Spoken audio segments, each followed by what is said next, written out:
La ville dormait sous un ciel lourd, mais la pluie, elle, ne s'arrêtait pas. Les pavés luisants reflétèrent les lampadaires, dessinant des éclats dorés sur la chaussée. Camille marchait vite, serrant son manteau contre elle. Minuit venait de sonner à l'horloge de l'église. Elle ne savait pas pourquoi ses pas l'avaient menée là, dans cette rue qu'elle n'avait pas empruntée depuis des années. Une impulsion peut-être. Ou ce message étrange, reçu quelques heures plus tôt, vient seul, minuit, rue des Tilleuls.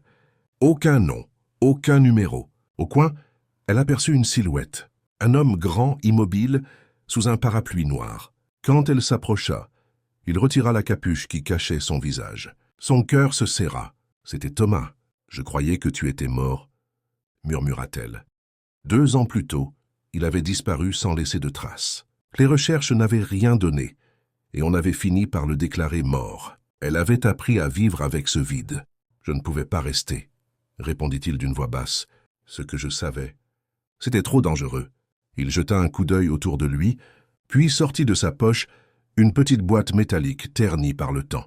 Dedans, il y a tout. Les preuves, les noms. Si quelque chose m'arrive encore, c'est toi qui devras les donner à la police. Elle prit la boîte, sentant son poids réel et symbolique. Pourquoi maintenant? Parce qu'ils savent que je suis revenu. Un bruit de pas résonna au bout de la rue. 2 silhouettes avançaient, lentement. Thomas se redressa. Pars, Camille. Ne te retourne pas. Non, viens avec moi. Ça c'est dans sa face. C'est trop tard. Il lui glissa la main dans la sienne une dernière fois, puis la repoussa doucement. Camille recula, incapable de détacher ses yeux de lui. Les silhouettes se rapprochaient, la pluie battait plus fort. Elle finit par courir, la boîte serrée contre son cœur. Au bout de la rue, elle se retourna.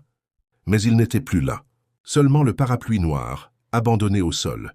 De retour chez elle, elle ouvrit la boîte. Des photos, des documents, des clés USB. Et un mot, écrit à la hâte, « Si tu lis ceci, je ne suis plus là. » Ne fais confiance à personne. Depuis cette nuit, chaque fois que minuit sonne et que la pluie tombe, Camille croit entendre quelque part derrière elle des pas qui la suivent.